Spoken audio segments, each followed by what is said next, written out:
Hello everyone, welcome to Ultimate Diecast. My name's Tyrone, and whenever I think I'm going to stop collecting Auto World because I can't find them, more turn up. Here is the first of 5 to show you today. We've got some muscle trucks, vintage muscle, sports cars and modern muscle.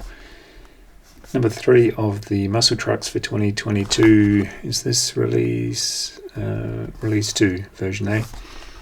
1987 Chevy Silverado R10 Fleetside in tan and bright red, as you can see. 1987 marked the last year for the rounded line generation. However, the styling continued until 1991 on the Suburban, Blazer and one-ton pickups. There's the back. There are the others you absolutely need in your life. Releases A and B. Half a dozen of each. Let's have a look.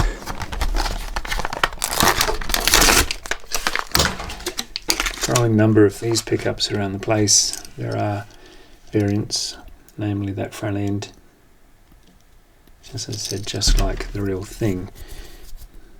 I have my thingy with me today rather than a metal edge. A few separate parts in there by the looks, but all black, so hopefully you can see something of what that camera is seeing.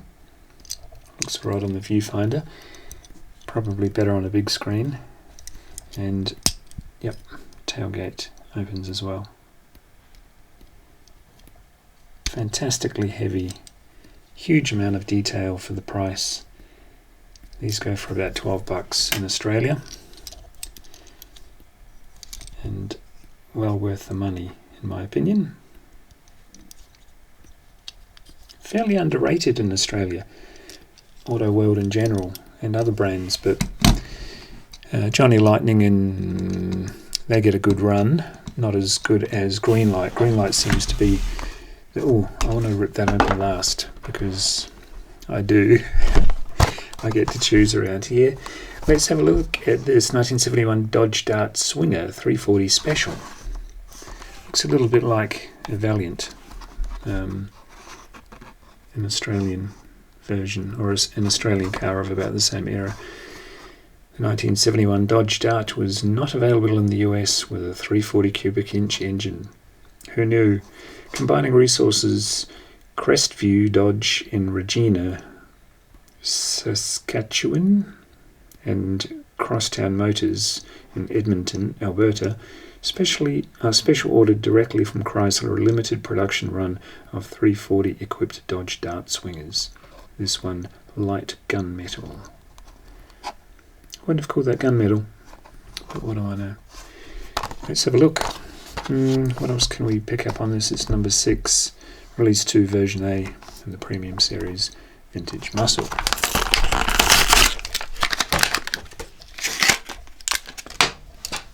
I suppose if I ever feel the need to have a look at the carton again, I can just search up this video, because I don't collect the carton. Oh, at least we've got some different colours in the engine area.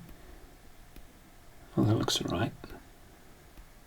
Special on the license plate, clicks down with a lovely click. Separate dash and steering wheel, black on white interior. Yeah, this pillar here reminds me very much of a Valiant. Wheels just match everything. Goes together. That stripe along the back end gives it a bit of tood.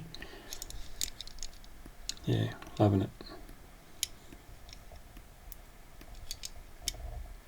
Beautiful cars, beautiful cars. Something a little more modern, sports cars sub-series, 2020 Chevy Corvette. Only a quarter of the way through this century and I'm still saying 19, jeez. Zeus Bronze is the colour, and I have many different colours for this one, and it's good to see this one. Being so low to the ground, the Corvette has a suspension lift system. Up to 1000 GPS locations can be saved to the car's nose automatically lifts What? So if you're zipping along your area and you know your driveway doesn't take low cars, your car picks up where you are and lifts up. Oh, groovy. The 2020 Corvette with the optional Z51 package blasts from 0 to 60 miles an hour in 2.8 seconds. That's Tesla quick, I think. Everything's going to be judged on Teslas, isn't it? Sooner or later. Probably already are. Let's have a look. Where are we? It's number 4 of the second release of version A, if you're following all of that.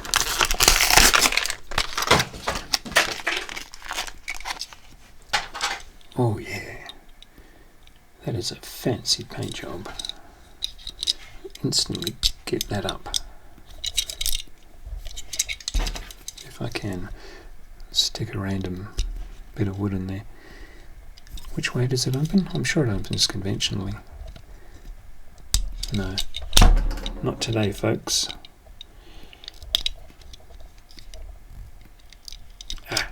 Determination got us there. Was it worth it? I suppose so. Wouldn't want to be the mechanic working on that. You'd do your back in. Maybe they have a machine to help them or a technique to make it possible. It's actually worth opening. I don't remember opening the bonnet on the other colours, but I do have a short memory. That's nice. I think that's a California plate, though I can't read it, just the colour of it.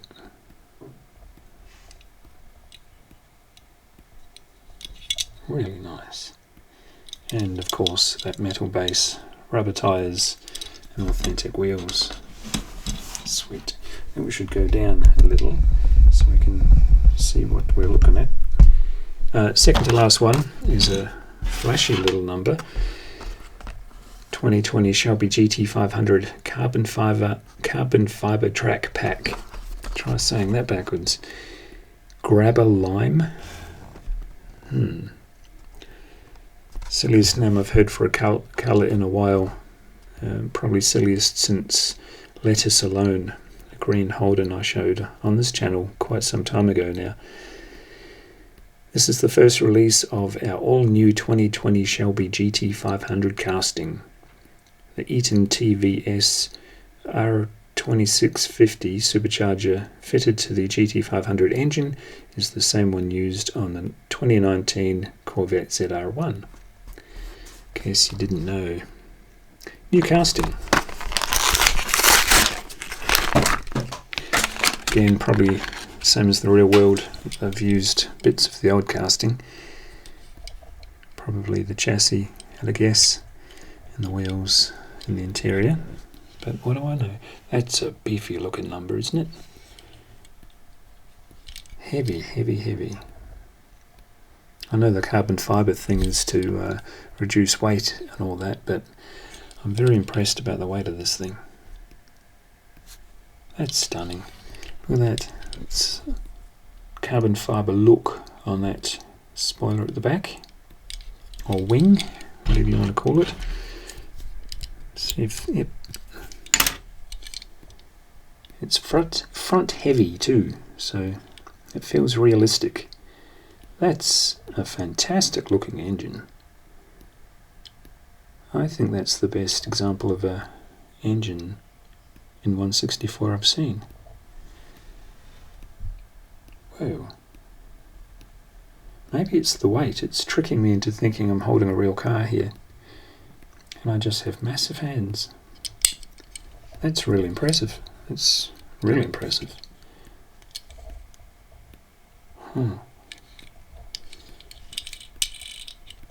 Do they roll?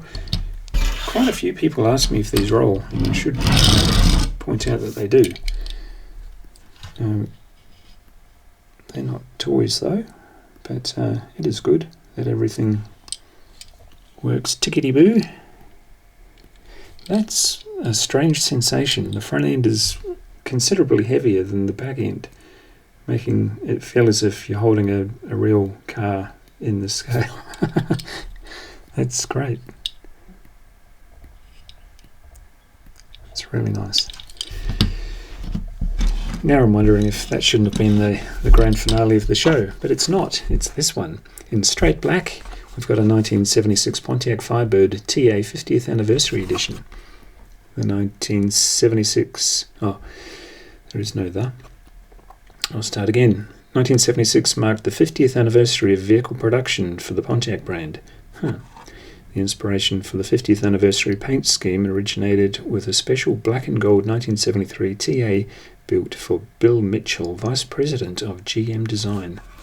And of course, we've got that Phoenix Rising on the hood. I've told this story before. I'll tell it again. I love to tell this story. As a kid, because I grew up in Christchurch, New Zealand, the last stop before Antarctica for the Americans, they brought all their cars with them on the boat, or ships. Don't call them boats, do you, in the Navy? And they drove them around until the end of their tour and sold them off.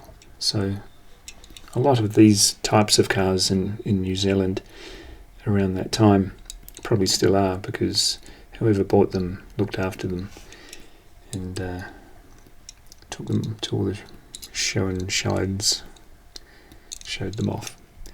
But there were two places you'd see these if you couldn't get along to the show and shines. One was at car sales on weekends. My dad used to go around all the car sales on weekends when the salesmen weren't there to pester him, and there were no indoor showrooms then, so they're all parked out on the forecourts and you could walk around them, peer through the windows. So that was the first place I saw this, and of course the only other place you'd see it, apart from zipping along the road where you couldn't really get a good look at it, would be the forecourt of a petrol station or a gas station. And because of course there's one place everybody has to go, is a refueling station. So you'd see them sitting there getting fueled up, and you'd get a good old look at that bird on the hood, Flaming Chicken as it's nicknamed.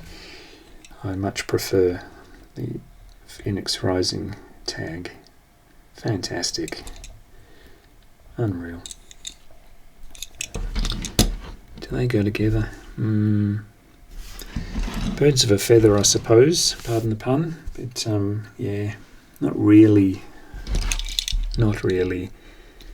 It's a standalone. It's of its time, isn't it? They did a great job though. What a world. Come on. $12. Got everything going for them. Yeah, have I stopped collecting Auto World? Yes, until I find some more. And it's all on again. Like, share, subscribe, and I'll see you in the next one. Bye.